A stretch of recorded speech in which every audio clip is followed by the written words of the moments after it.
Hello, everyone. I'm Joel Berg. I'm CEO of Hunger Free America. Welcome to this webinar on the safety and efficacy of the COVID-19 vaccines for women who are pregnant, women who have recently given birth, that is postpartum women and their babies. The panel will feature experts in pediatrics, obstetrics, and gynecology, health communications, and community health work.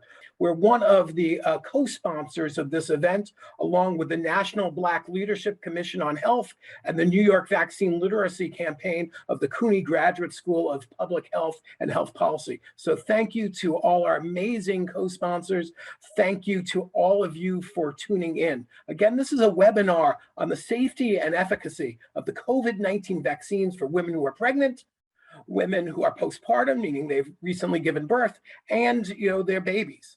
This panel will feature experts in pediatrics, obstetrics, and gynecology, health communications, and community health work. Why is a hunger organization working on vaccines? I'll tell you just in 30 seconds, because the very people who are hungriest are the people most likely to catch COVID-19 and the people most likely, unfortunately, to die from COVID-19. Low-income people often have compromised immune systems. They often have comorbidities, a fancy phrase for saying they have pre-existing conditions that may make it more likely for them to die. And so as much as we are focused on helping people get food, nothing is more important than helping people stay alive. So we have an incredible panel, and I want to get right to it. And I'll just say all our guests are so distinguished. Collectively, we have more degrees than a thermometer. So I'll introduce them one by one and then introduce again our moderator, Chelsea Clinton, who will take it away. Dr. Chelsea Clinton, and congratulations. I understand you just completed the New York City Marathon, all 26 miles, 365 yards. That's an amazing accomplishment. She's still here with us today. She's vice chair of the Clinton Foundation.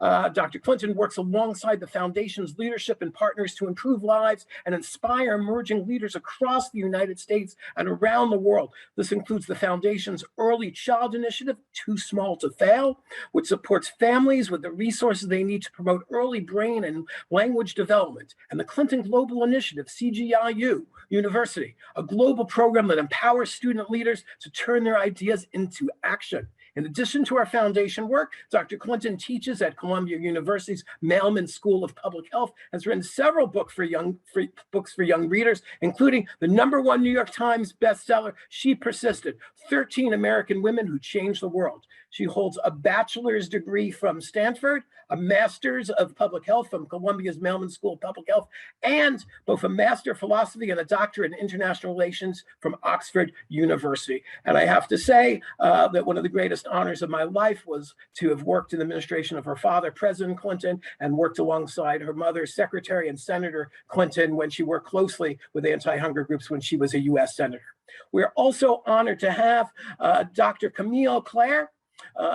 She's an MD, MPH, CPE, FACOG, and is a board-certified obstetrician and gynecologist. And I really want to go through everyone's qualifications because so much of the debate today is about whether the information can be trusted, the folks who are giving you information can be trusted. So it's important for you to understand the decades and decades of real-life community and medical and science experience all our panelists have. So Dr. Claire received her medical degree from the Albert Einstein College of Medicine in the Bronx, New York. She completed her obstetrics and gynecology residency at the State University of New York at Buffalo. She obtained a master's of public health and health policy and management at New York Medical College. Dr. Claire previously served as the Associate Dean of Diversity and Inclusion at the New York Medical College and attending physician at the New York City Health and Hospitals Metropolitan.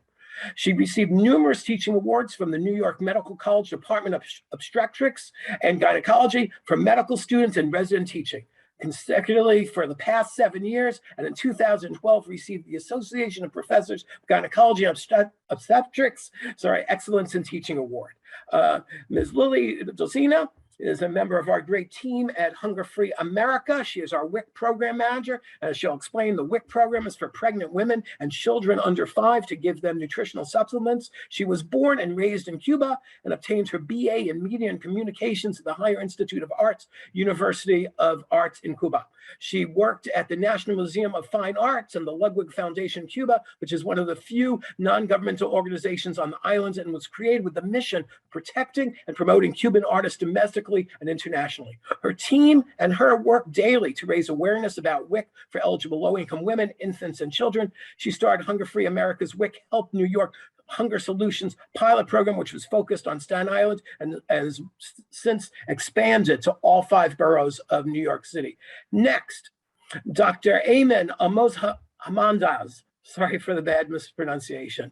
I had it spelled out. I'm still fumbling. I apologize to everyone if I'm butchering your name. In any case, the doctor is the dean of the City University of New York Graduate School of Public Health and Health Policy at CUNY SPH. He's a pediatrician and a public health academic with a deep commitment to public service. He's an established researcher in the fields of infant mortality reduction in minority populations. He's funded research focuses on population-based interventions in underserved communities, both locally and globally. His publication record includes innovative approaches towards improving prenatal and neonatal outcomes in high-risk populations. Has been actively engaged in the response to COVID-19 here in New York City and around the world. Since the pandemic first struck in March of 2020 here in New York, his CUNY SPH team has been honoring the experience and perspectives of New York City residents through an ongoing tracking survey. He is collaborating with international consortium to assess and respond to COVID-19 vaccine hesitancy worldwide. His work in this domain has appeared in Nature magazine, The Lancet, and the American Journal of Public Health. Dr. Aisha Lanford is an assistant professor of population health at NYU Langford Health. Broadly, Dr. Langford's research explores how health communication can improve individual decision-making and reduce population health disparities for conditions or behaviors that lead to preventable mortality and morbidity.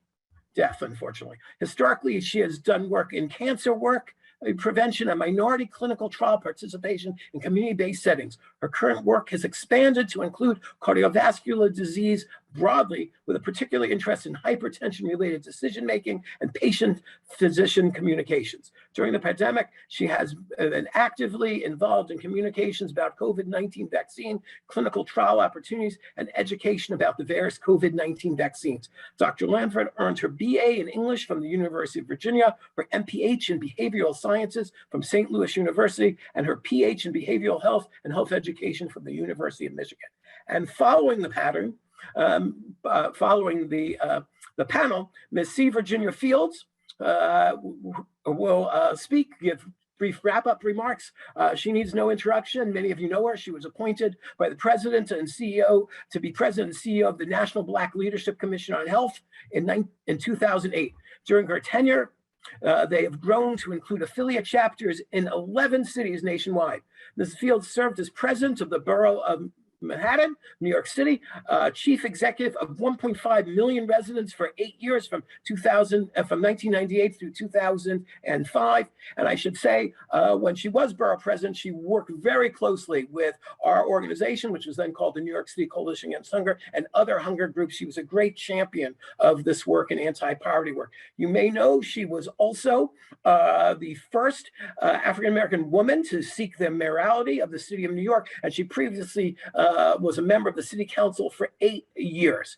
And before that, believe it or not, for such a young woman, she was a distinguished social worker.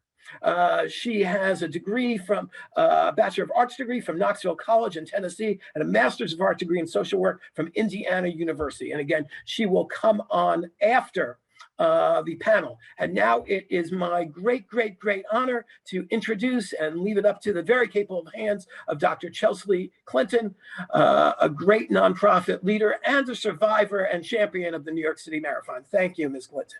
Oh, goodness, Joel. Well, thank you. Yes, I am shamelessly or proudly still wearing my New York City Marathon gear. And so I apologize if I'm not quite as well dressed as everyone else on the panel, but it just felt like, how could I not continue to wear this all day? Because I am so still exhilarated and grateful for the experience of being part of the marathon, admittedly also quite exhausted, and yet incredibly grateful to be with all of you here this evening. And I want to be mindful of our time and all of the questions that we received in advance of this evening's webinar. And so I just want to jump right in, run right in. Maybe we should just like stay with the marathon related metaphors. And I want to start with Dr. Claire. Hopefully she's here kind of in virtual space with us somewhere, because I think it is really important, while Joel provided the context for why Hunger-Free America cares so deeply about ensuring that everyone has every kind of bit of good information to make the right choices for themselves, their family, our communities, our country, as relates to vaccines and vaccinations. We are here to talk specifically about kind of how expectant and new moms are thinking about this. And so, Dr. Claire, I think it would be really helpful if you could help kind of set the stage for us this evening. Excuse me, and kind of what has your experience been as an OBGYN kind of throughout COVID, and what have you seen since vaccines have become available for your patients? Thank you so much, Dr. Clinton, and thanks for the opportunity to speak as a panelist among such an esteemed group of individuals. So my experiences as a practicing OBGYN at the initial surge in March 2020 was a lot of uncertainty. We really didn't know what this meant for our patients.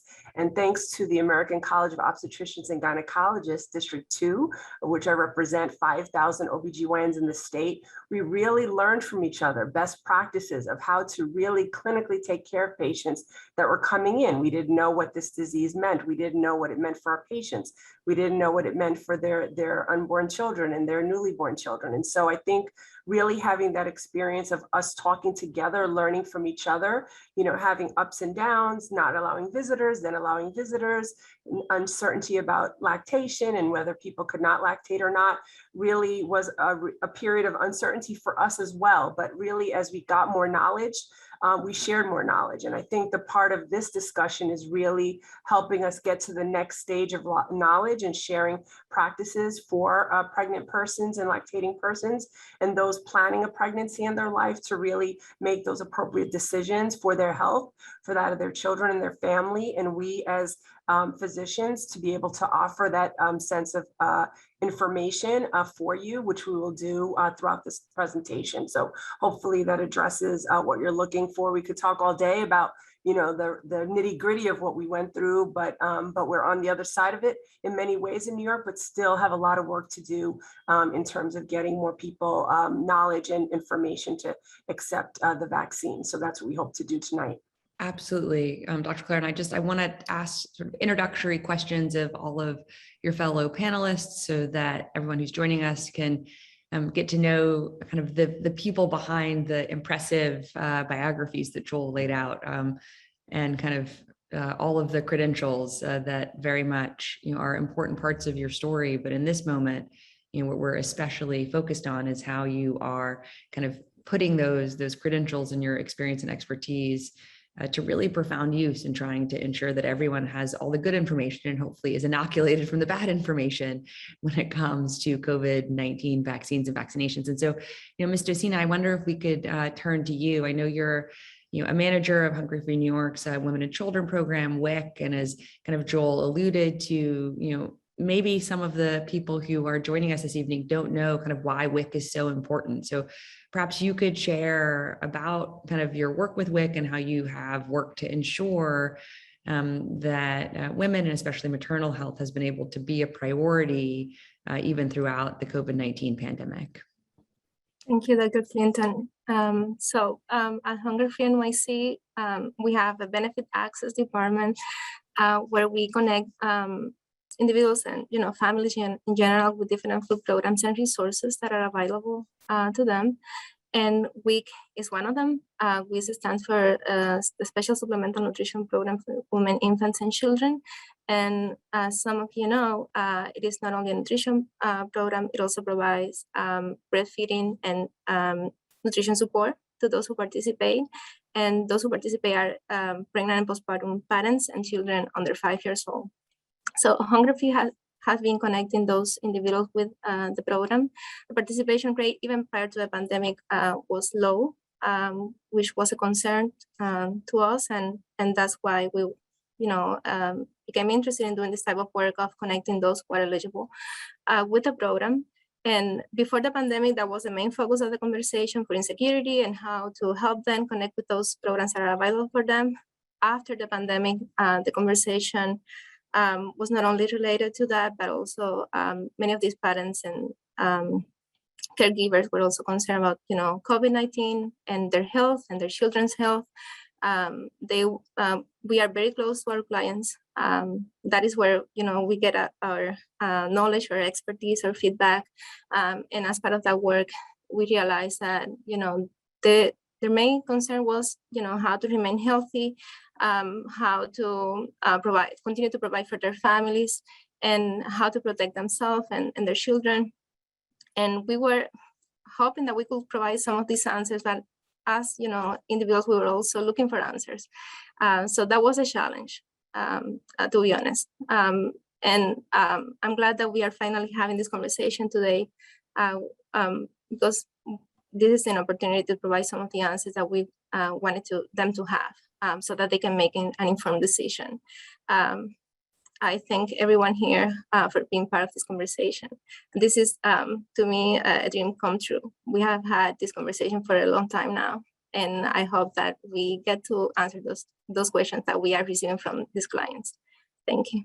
Well, thank you so much, Ms. Docena. Yes, we have many questions that were submitted before the event, including, I know, from at least some of your clients. So we will get to those. I do, though, want to turn on this Zoom webinar. It's so strange. I'm like, do I turn to the left or the right? I'm not quite sure where Dr. El Mohandes is, but I know that you will appear magically, as Ms. Docena and Dr. Claire did. And, as a pediatrician, I really hope that you could just speak to why vaccinations are so important at a population level. We do hear a lot about why, it is so important that you get vaccinated, so important you encourage your family and friends to get vaccinated. And yet we know that vaccinations work best, really to provide population protection. So could you please just kind of share your thoughts on that, and also kind of on how the answer to that question really intersects with how we are protecting and need to continue to protect maternal health? Thank you for the question. We have heard the terminology herd immunity over and over again, which means that in order for us to be protected, a certain percentage of us need to be totally protected from getting the infection. And at the current moment, 68% of the population in the United States have received one dose, but only 59% of the population is fully vaccinated. And that is over a long span of time, starting more than a year ago. And so in essence, some of this immunity has already waned for those of them that were vaccinated early and have not been receiving the booster dose yet. So in essence, also we need to understand that for herd immunity to work, it is not just a local thing. So in New York, we may have 70-some% of the people that have received the vaccine, but you go to other states, and I'm not going to name them, where we're talking about 50% and below.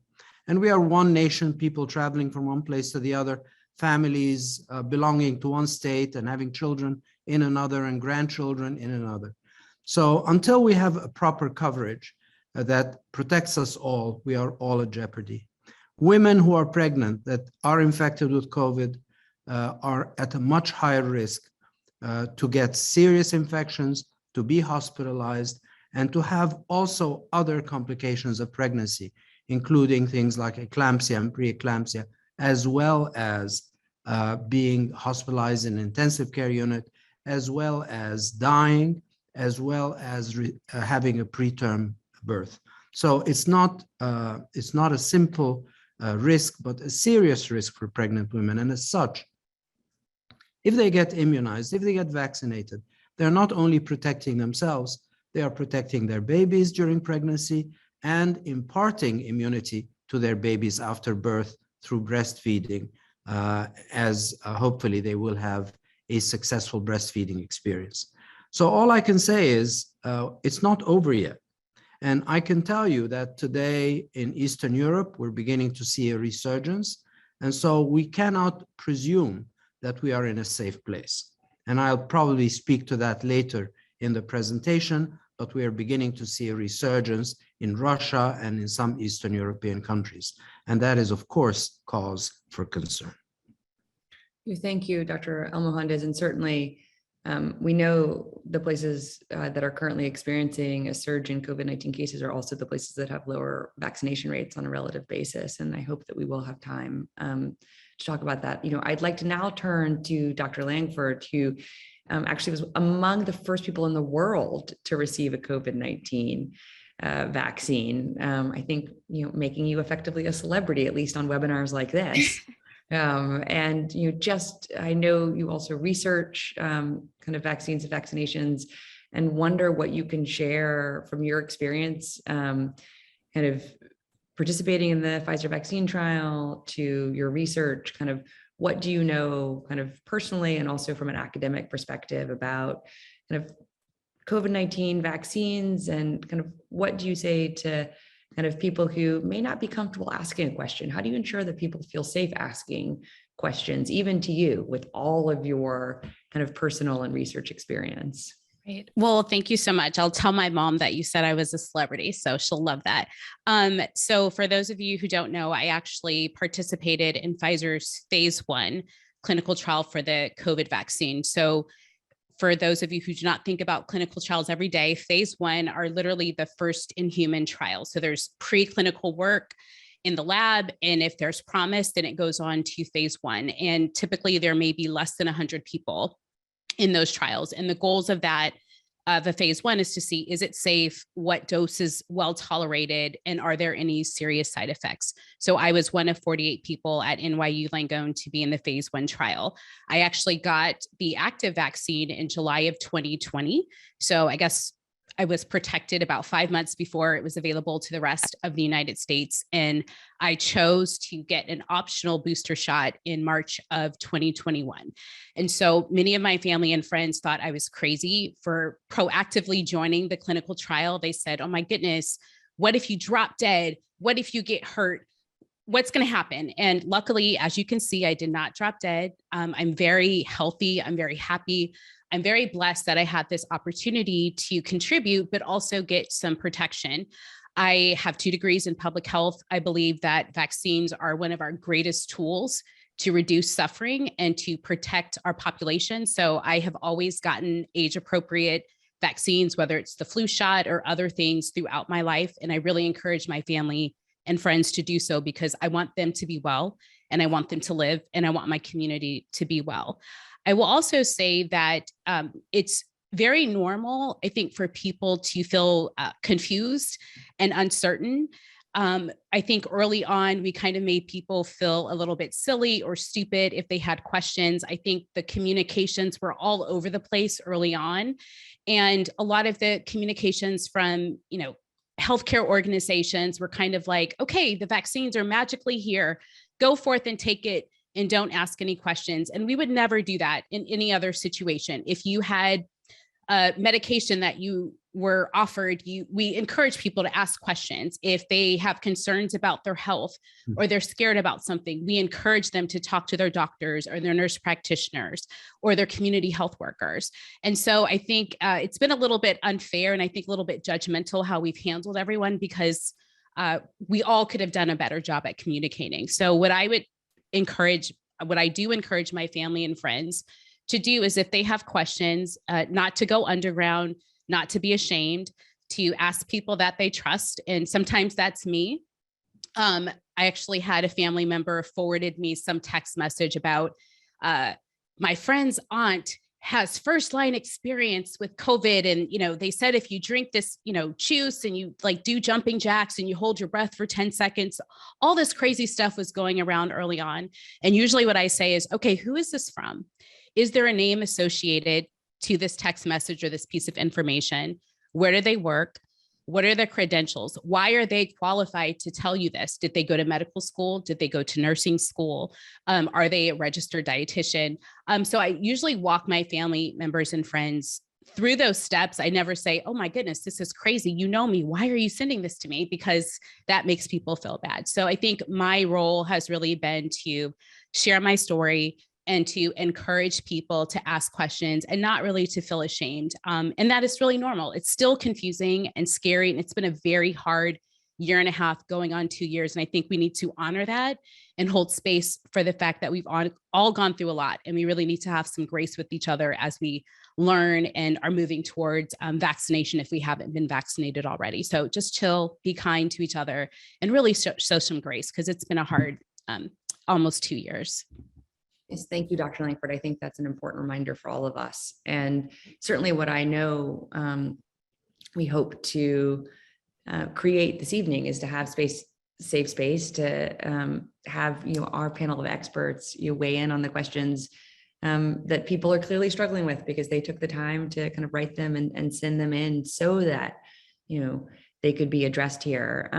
And so I do want to honor the fact that these questions were asked, and even though some of them may have been touched on by each of you already, I want to ensure that people do feel like they've been heard through the questions they were asked. And so I know, Dr. Almohandes, you touched on some of these things earlier, but the first question, and one that was quite commonly asked, is what are the specific benefits of COVID-19 vaccination for pregnant, breastfeeding, and postpartum parents, and how do those benefits affect their kids? And so I wonder if, Dr. Claire, I see both you and Dr. Almohandes both nodding. So maybe Dr. Claire, you could start, and then Dr. Almohandes, you could further chime in. Well, I want to first say that pregnant persons are always thinking about not only themselves, but their unborn children. And so that is very normal for individuals to have those concerns. What is best for themselves during their pregnancy, and what is best for their unborn child and immediately during the time after they give birth. So I'd like to encourage pregnant persons to that is normal to have those concerns, and we're here to answer those concerns. So that's one. My colleague already mentioned the reason why we're so nervous about it is because we know that there have been more pregnant persons that have died from COVID-19 than we're happy with. We're not happy with not one pregnant person who has passed away at any time during their pregnancy or after.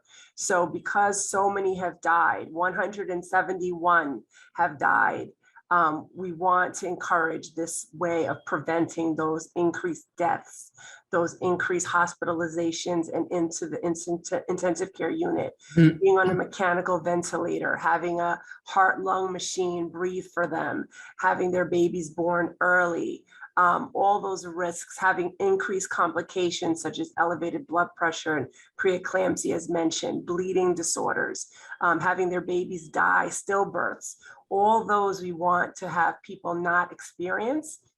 So vaccination is one of those ways to prevent that. Only 30%, unfortunately, of pregnant persons have been vaccinated, which is why I'm so motivated and passionate about addressing this issue. This was not necessarily my lane, but it's become my lane in the last 2 years because I'm so passionate about preventing. And also 15% of Black pregnant persons have become vaccinated. So anything that I can do to address your questions and concerns so that you can become confident, speak to your physician, speak to your OB provider about obtaining the vaccine, I'm here to do. So I don't know if my colleague wanted to add anything, but that was my passionate plea to answer your questions about something that we know is so concerning for pregnant persons during this time of their pregnancy.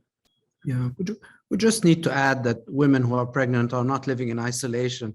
There isn't a small community where they're living together. They're living in families with elderly people, with young children.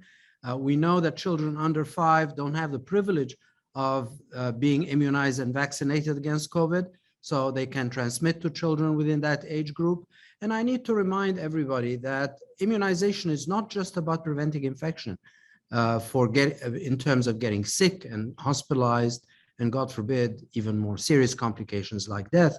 But I need to remind people that getting vaccinated prevents the virus from lurking amongst us, entering our body either with symptoms or without, and causing the virus to have an environment where it can mutate and produce new variants.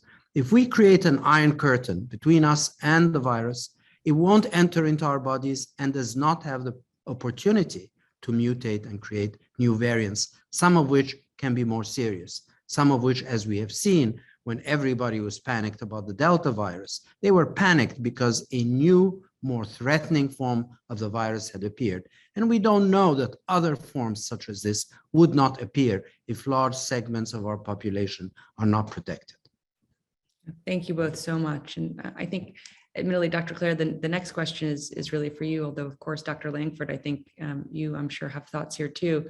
And I want to say how grateful I am that someone, and maybe many someone's, felt comfortable asking this question. You know, can vaccination involve side effects for pregnant people or unborn children? And are you confident in your answer to that question? So maybe Dr. Claire, you could start. Sure, I can definitely start. So I think the side effects of getting the vaccine are what are seen in non-pregnant persons also. So you have reactions at the site of where you get the injection. You may have fatigue, chills, muscle pain, joint pains, headache. You can have a temperature, which is okay to take Tylenol during the pregnancy for a temperature. I think what we know from the hundreds of thousands of pregnant healthcare workers that received the vaccine early on in the course, because they were out in the field taking care of sick individuals with COVID early on. We have a lot of information from those people who were pregnant at the time when they received the vaccine, and they were put into what's called a registry, a V-Safe registry, looking at all the outcomes of what could happen when you receive the vaccine. And we found no difference from people who were pregnant at the time when they received the vaccine in things such as birth defects in their babies, having babies that were smaller than we expect, having babies that died when they were pregnant, having miscarriage or things such as that. So because we have all that information early on, we can safely say we don't know long-term, and I'm not gonna tell folks we know things long-term when we don't, but we do have that early information that showed there was no difference in any of those outcomes than the general population. And so that can give us really good reassurance about that. In the healthcare workers who, again, were pregnant at the time when they received the vaccination early on. Yes, and I would just like to add to that, it's really good to put everything in context. So when I got my both of my shots as part of the clinical trial, I was a little bit tired after the second dose. I had a very mild fever, but I've been tired before in my life. I've had a headache before in my life, and I've had a mild fever before in my life, and I've been okay. So it was manageable, but we're really talking about very mild side effects in most people compared to what could happen if you get real COVID. I mean, that's what we're really comparing. If you have real COVID, you can have heart issues, neurological issues, you can be on a ventilator, you can be hospitalized. Some people, many people have died. I think we're now at 750,000 deaths, confirmed COVID deaths, which is likely an undercount in the United States. So those are the things I think that we're really comparing. And I will say, if you are concerned about side effects, depending on what type of vaccine that you get, some things that you can think about are, being well hydrated, having a plan, if you can have a very light day or a light next 2 days. So, we want to all be like Chelsea and run the New York City Marathon, but maybe you don't get the vaccine before you're planning to run a marathon or planning to do like something super strenuous. If you're concerned about having a side effect and, maybe needing help with your kids, maybe that's a good time to ask your family and friends to say, hey, I probably will be fine, but I'm going to get vaccinated. I'm a little bit concerned. Can you come help out? Or maybe that's a good time for the grandparents to take the kids to the park, or your friends to come over and help. You can kind of plan for the worst case scenario if you really feel bad. And I will say it's been good. Many of my friends and family who've gotten vaccinated, most of them have been just fine. I think the side effects and the scariness that they had in their head and then their actual experience, it wasn't quite as bad, but just a little bit of planning might help reduce some of your fears. Dr. Claire, admittedly, I think the next question is for you too, which is, what do we know about COVID-19 vaccines and fertility for people who are trying to or may want to get pregnant soon? That's a great question, and it's a question that I'm asked quite often. So the studies have shown, and not to belabor, because we want to hear about people's lived experiences and what they personally have gone through. These studies have shown no effects on sterility. So no problems in early pregnancy development, no pregnancy and things such as implantation. And those were studies that were people who were undergoing actually treatment for infertility. And so there were no problems with the vaccine. However, for male partners who got the COVID infection, so male partners who got the COVID infection, so this is not vaccinated persons, they found that they had more increased risk of sterility in males, as well as erectile dysfunction. My urology colleagues have told me that. So if this is a way to get your male partner to get vaccinated, this is a way to really tell them from getting the infection, you can have these fertility issues. But in those who got vaccinated and who were going through treatments for infertility, no differences in those things. So we can definitively say 100%, no problems with fertility in those who've gotten the vaccination. And we have the data to support that. But that's a very common concern and good concern for people to ask about, which is why I'm so happy you asked that question. Thank you, Dr. Claire. And Ms. Docena, I think the next question is really for you, which is what are the best ways to talk about COVID-19 vaccination with pregnant or postpartum parents who may not have regular access to healthcare? So one thing that we are doing at Hunger Free NYC is that we have a hotline that is open, and we are going to be sharing the number. So for anyone with questions about the COVID-19 vaccine and how to get the shot, we can help them with that. The number is 855-859-4647, and we can enter that information in the chat as well. So hopefully we are going to be able, there it is.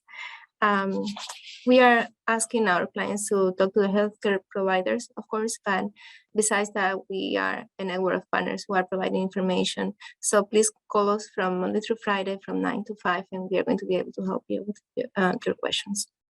Wonderful. Thank you, Ms. Docena.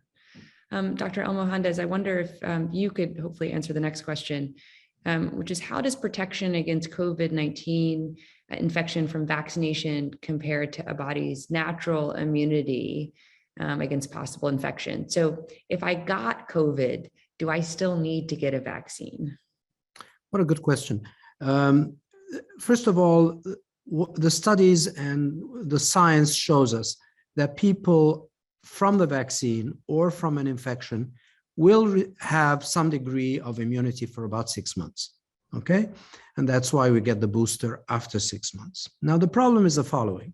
People who get infected with COVID, there is no telling how much immunity they're going to get, especially if they get a mild or almost asymptomatic infection. So not all people that get infected have the same degree of severity of the disease.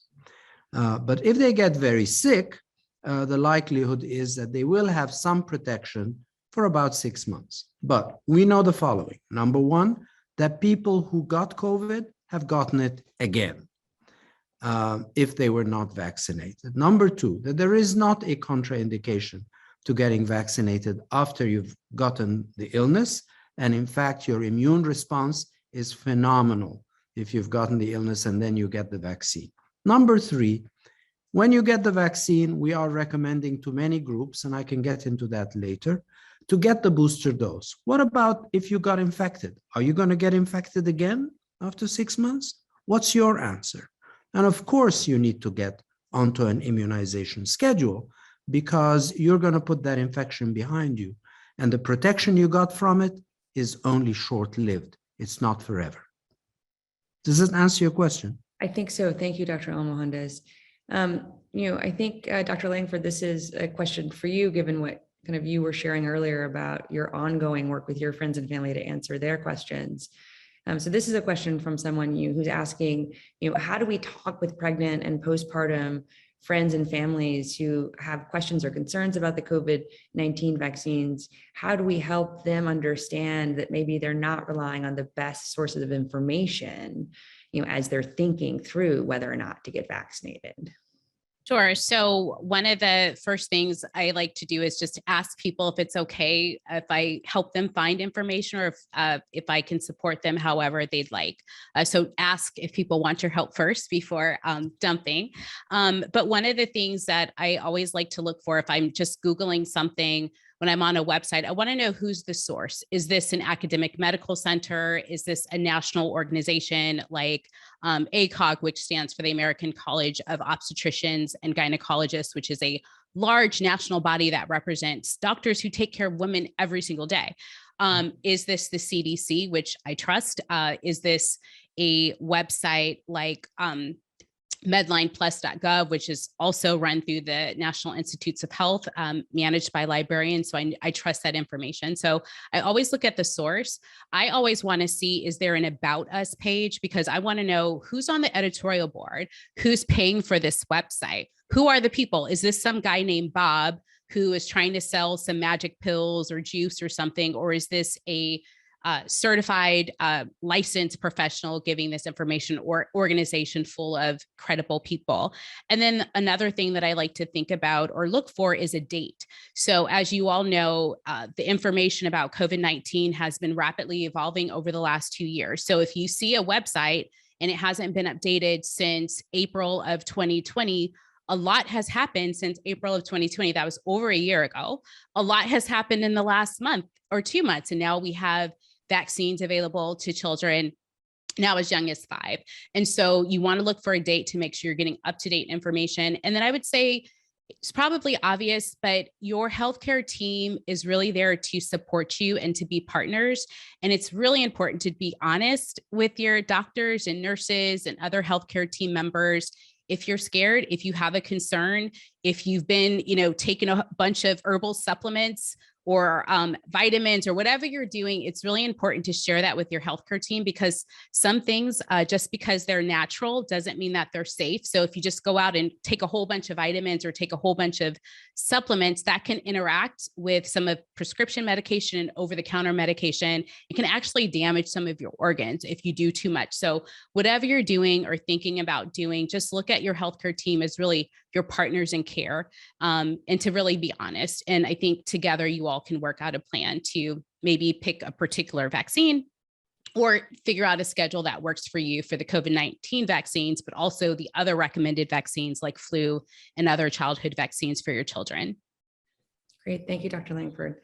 Hey, Dr. Claire, I think this question is for you too, and it's really kind of 2 questions that I'm going to twin together. The first is, in what months of pregnancy is it safe to get the COVID-19 vaccine?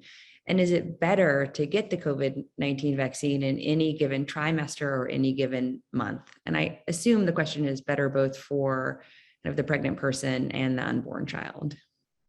So that's a great question, a common one that we're asked. So it's good to get, there's no specific time during the pregnancy when to get the vaccine. So as soon as you've made that decision, it's good to obtain it. Sometimes my patients express a concern of wanting to take it after they've delivered or wanting to take it closer to the end of the pregnancy, but there's really no difference. In fact, first trimester, second trimester, third trimester, any trimester is safe to take the vaccine. And someone also had that question in the chat as well, for 2 reasons. One, whenever you get it, and you can also get the booster as well. It's recommended in pregnancy to get the booster dose as well, 6 months after your second dose, or 2 months after the first your dose of J&J, depending on which vaccine you've received. So what I would say is there are benefits to the unborn child because they're antibodies that have been seen in the placenta, and so babies have some benefit at the time of birth, and also when you're breastfeeding as well. There are benefits of the antibodies that have been seen in breast milk. So for all of those reasons, good to take it at any time in the pregnancy. No special time. Trimester is better than the other. The earlier you get it is the best for yourself for preventing some of those severe side effects or consequences that we mentioned during the pregnancy. That's what we want to really avoid, those severe complications from having the infection. So getting it as soon as possible is recommended. Yeah, Dr. Almohandes, I wonder if you could answer the next question, which I think is a good just segue from Dr. Claire's answer. which is there a difference between a COVID-19 vaccine booster and a third dose? And if there is, could you explain what the difference is? And should that difference matter to pregnant or postpartum parents? Thank you. This is a good question. The third dose is a dose given to people who have low immunity or are immune compromised, like they're receiving treatment for cancer or have had an organ transplant and are receiving medications to lower their likelihood of rejecting such an organ, or have some genetic disease where their immunity is weak, or finally are on high-dose steroids, which weaken their immunity. In these cases, when you give them the 2 regular doses for COVID-19 vaccination, they don't mount an immunity as robust as you and I would. And so the manufacturers have suggested a third dose only a month after their second dose. And they have found that receiving that third dose increases their immunity. The booster dose is different. The booster dose is a dose for all those who qualify 6 months after the second dose. And we receive it because, as I described earlier, after a period of time, the immunity from the second dose of the vaccine, which is the full vaccination schedule, begins to weaken.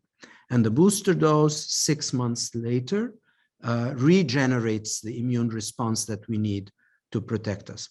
I want to also pitch in, because my colleagues spoke of the American Association of College of Obstetricians and Gynecologists. I also want to remind our parents that the American Academy of Pediatrics, which is my association, also has information on their website as regards immunizing children. So you can also find a lot of information there. Thank you, Dr. Almohandes. We do have a couple questions specifically on children, but I do want to get kind of through all the questions really around expectant and postpartum parents first. And I think the next really is for you, Ms. Decina, and for Dr. Langford, which is, why have I kept myself and my family safe with hand washing, masking, social distancing? Why do I still need to get vaccinated? So I bet, Ms. Decina, I'm sure you've heard this from WIC families. So I wonder if you could answer this, and then Dr. Langford, if you could also chime in. Sure. So we cannot control all environments, and we are working and living with young kids. I'm personally a mom of 2. I have a baby and I have a 4-year-old. And as much as we want to make sure that, they are safe and that we are meeting all the measures, there is still a chance that they can get infected, and the best way to protect them is getting vaccinated. So that's exactly why I personally made the decision of getting the vaccine. I was pregnant during the pandemic, and I'm still breastfeeding, and I made my decision based on science, and I think that was the only tool I had to protect them.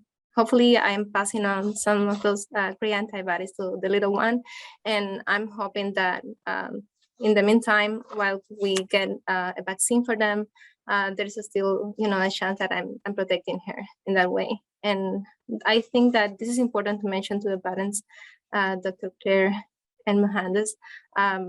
Breast milk is also a great way to protect them. So those parents who are breastfeeding really have a tool in their hands to protect the little ones. So yeah, that's my personal experience. Of course, we don't know what is going to happen in the future, but I'm confident that we are making the right decision by getting the vaccine. And I don't have very much to add, except that I believe in both, and I like to use all the tools available to me. So keep washing your hands, keep wearing your mask. It's good to do social distancing and get vaccinated. I've had family and friends say, well, I'm healthy. I exercise, I eat my fruits and vegetables, and you should do all those things and get fresh air and get good sleep and drink your water and all the things that we're told all the time to take care of our health. this is just another tool to keep ourselves healthy and to keep our communities and our families and our friends and our households safe. So it's really a loving thing to do for yourself and the people around you in your community. Thank you, Dr. Langford. And I think, Dr. Almohanda, since you are a resident pediatrician, the next couple of questions are for you, although certainly hope that others will chime in. The first question is, I think this is such a hard question. I find it hard that this is still being asked. I know I shouldn't editorialize it, but I couldn't help it for a moment. If we know that not that many kids have gotten sick from COVID and not that many kids have had fatal illness from COVID, why should we risk vaccinating our children against something that isn't that serious? So, Dr. Almohandes, please answer the question that Again, one lost child is a treasure lost. We cannot afford to lose one child from a vaccine preventable disease. So we're not playing Russian roulette here with the lives of our children. That's number one. Number two, children, again, don't live in isolation. It's just the same thing I said about pregnant women. It's not like we have a camp with only pregnant women living in them. We don't have a camp with children living in them without supervision. They live with adults, they live with grandparents. And so, if they catch it at school and bring it back home, like all of us parents who've had kids bring in the flu home or bring in the cold home, and then everybody gets sick. The kids can transmit the infection back home if they're not protected. And then I need to remind you again that it's not just about getting the infection yourself, but about giving the virus the privilege of transforming itself inside your body and perhaps becoming more dangerous, more nefarious, more infectious, and perhaps more fatal. So we need to protect all of our population, regardless of their age, to create this iron curtain that I was describing that prevents the virus from lurking amongst us, because we have learned that it can mutate, can produce variants, and the only way to stop it is to stop it in its tracks. Thank you, Dr. Almohandes. And the final question, and I'm really just so grateful that we've been able to get through. Oh gosh, I spoke too soon. There's one on the next page. We have 2 more questions. We'll try to get through the next couple of minutes. The next question is for you, Dr. Almohandes. What do we know about when vaccines might be approved for children under age 5? From what I'm hearing and what I'm reading, it seems like Pfizer seems to be the most advanced in its clinical trials in that age group. Obviously, as you realize, they have to go with the same level of rigor in terms of getting the right dose, monitoring the effects, and ruling out any untoward side effects that we may not have seen in other age groups. So I personally think that probably by the spring of 2022, we will have a product at hand, but that's a speculation. So the final question, which I think really, I'm going to look to Dr. Claire and Dr. Langford to kind of share some final thoughts on is, what do I say to someone who is convinced they don't need to be vaccinated against COVID because they already had a COVID infection? In fact, what do I say to someone who's already had COVID twice for why they still should get vaccinated against COVID? And I know Dr. Almohandes touched on this earlier, but I wonder if, Dr. Claire, if you've seen patients who have similar questions, or Dr. Langford, if you're in your research, you've kind of dealt with kind of people wrestling with similar questions. So perhaps the 2 of you could please share some thoughts. Well, thank you for that question and that concern. I think what I would continue to say is, 1, getting the vaccine, even at the point after 1 infection or 2 infections, is to prevent you from dying from COVID next time. Prevent you, especially when you're pregnant, as we already mentioned, from having those severe consequences, and also the long-term effects, which we're still studying right now. A lot of research, and I'll defer to my colleague to talk about, or what we don't even know yet about the long-term effects of COVID that still needs to be studied. So maybe, yes, you did find this time, you did find the next time, We don't want you to pass away or die the following time. We don't want you to have the long-term benefit, the long-term effects from the disease. And also, while you're making that decision, continue to do those measures that we talked about. Continue to consistently wear your mask over your nose and your mouth, not over your chin, not as a bracelet, but over your nose and your mouth consistently, doing that, still staying away from those large crowds, especially if you're unvaccinated, and still limiting your contact and continuing to do those washing hands measures. That should be consistently happening, whether you haven't made the decision to vaccinate or not. So that should still be happening. And I'll defer to Dr. Langford if she wanted to add anything else to that. Yeah, I would say, I think the information is there about why it's good to get vaccinated. But I think if you can't do it for yourself, to think about your values and think about the people that you love and the people that love you and want to see you live. Think about your mom, your dad, your husband, your boyfriend, I don't know, your cat, your dog. There are people, hopefully, in your life that you love and are worried about you. And a loving thing, sometimes, I might go like grocery shopping with my grandma or my aunt or something for 5 hours in Costco, and I don't want to do it, but it makes my aunt or my mom joy. So I just go through Costco because it's an important We'll edit thing. this part out, Dr. Langford, so they don't know. I love going to Costco, but I'm saying, if you can't do it for yourself, do it for the people that you care about and that care about you. And they want to see you here. They don't want to be at a funeral. They don't want to be talking to you through a glass because you're on a ventilator or not being able to see you. You want to be able to have, burgers, well, not burgers, broccoli and brunch and, picnics and all the fun things that we get and the joy in life. So if you can't do it for yourself, do it for the people that you love and that love you, because they want to see you live. Thank you, Dr. Langford, and thank you, Ms. Tessina and Dr. Almohandes and Dr. Claire. This was just such an amazing conversation and one that I know I found incredibly helpful, and I'm sure everyone who joined us this evening also has found really helpful as they kind of navigate these questions themselves and help their loved ones navigate them. And I will say, as a parent of 3 kids, 2 who are now eligible to get vaccinated, I am so excited. We have our appointments and I cannot wait. I want to now hand the conversation over to the CEO of the National Black Leadership Commission on Health, the just indomitable, extraordinary Miss C. Virginia Fields, to close us out this evening. And thank you so much, Chelsea, for moderating this very exciting event. And let me thank all of the panelists. You have provided such information, and you have given so much response to questions that we also get asked in my organization. So we thank you so much for your time, your resources, and your information. And I would say that the National Black Leadership Commission on Health, our mission, which is to champion the promotion of health and prevention of diseases among African Americans. We were so pleased to join forces with CUNY School of Public Health and the Hunger Free to unite and discuss these important issues. And because of the time, I've taken so many notes, but I know that the recording will be made available. So if there's further information that any of you would like, you will have a chance to look at the recordings and be able to follow up on some of the resources. So I will conclude simply by saying that clearly COVID has changed the aspects of all of our lives and the way that maternal health resources are provided.